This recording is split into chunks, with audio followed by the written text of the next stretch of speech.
ಮನೆಯೆಲ್ಲ ಖಾಲಿ ಖಾಲಿ ಬಾಬಾ. ನೀವು ಹೇಳಿದ್ದು ಯಾವುದು ಸಿಗ್ತಾ ಇಲ್ಲ. ಏನು ಸಿಗಬೇಕು? ಏನು ಸಿಗೋಲ್ಲ. ಜೈ ಮಹಾಕಾಲ. ಪುತ್ರ, ನನ್ನ ತಾಳ್ಮೆ ಮೀರ್ತಾ ಇದೆ. ಸತ್ಯ ಹೇಳು, ಆ ನಾಗಿಣಿ ಎಲ್ಲಿದ್ದಾಳೆ ಅಂತ ಹೇಳು. ಅನ್ಯಾಯವಾಗಿ ಬಲಿ ಆಗ್ಬೇಡ. ಹೇಳು, ಆ ನಾಗಿಣಿ ಎಲ್ಲಿದ್ದಾಳೆ ಅಂತ.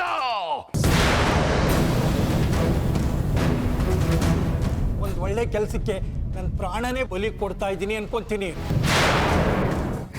ಸತ್ರೆ ಅವಳು ಬರ್ತಾಳೆ. ಬರ್ತಾಳೆ, ಒಂದೇ ಬರ್ತಾಳೆ. ನೀನು ಹುಡುಕ್ತಿರೋ ಒಂದೇ ಬರ್ತಾಳೆ, ಒಂದೇ ಬರ್ತಾಳೆ, ಬರ್ತಾಳೆ. ಪ್ರತೀಕಾರ ಒಂದೇ ಬರ್ತಾಳೆ. ನಿಮ್ಮನ್ನೆಲ್ಲ ಹುಡುಕಿ ಹುಡುಕಿ ನಾಶ ಮಾಡ್ತಾಳೆ. ಅವಳಿಗೆ ಪರಮೇಶ್ವರನ ಕೃಪೆ ಇದೆ. ಅವಳು ಸೋಲಲ್ಲ. ನೀವುಗಳು ನಾಶ ಆಗಿ ನಿಮ್ಮಗಳ ಪಾಪದ ಕೊಡ ತುಂಬ್ತಾ ಇದೆ.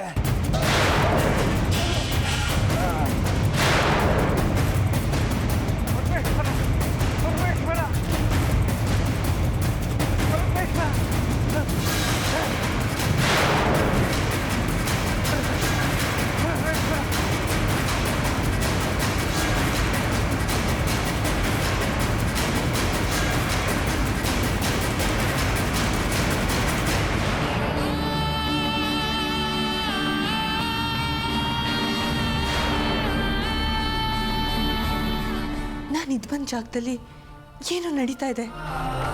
ನನ್ನವ್ರು ಯಾರೋ ಅಪಾಯದಲ್ಲಿದ್ದಾರೆ. ಯಾಕೋ ಒಂಥರ ಆಗ್ತಿದೆ. ಮನಸ್ಸು ಭಾರ, ಉಸಿರು ನಿಂತಂಗಾಗ್ತಿದೆ. ಪರಮೇಶ್ವರ, ಏನಿದು?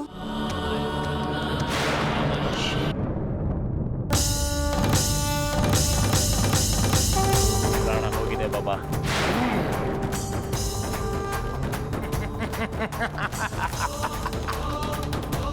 ಜೈ ಮಹಾಕಾಲ.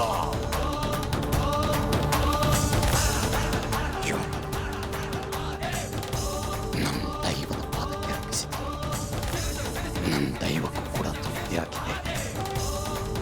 ಇವನ್ ಸಾವಿನ ಸುದ್ದಿ ಆ ನಾಗಿಣಿಗೆ ತಲುಪಿದ್ರೆ ನಾವು ಅನ್ಕೊಂಡಿದ್ದ ಕೆಲಸ ಸುಲಭವಾಗ. ಜೈ ಮಹಾಕಾಲ.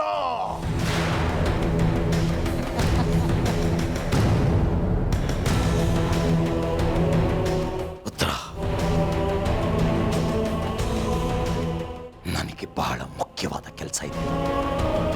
ನಾನು ನಿನ್ನ ಸ್ವಲ್ಪ ಹೊತ್ತಾದ್ಮೇಲೆ ಸಿಗ್ತೀನಿ. ಜೈ ಮಹಾಕಾಲ.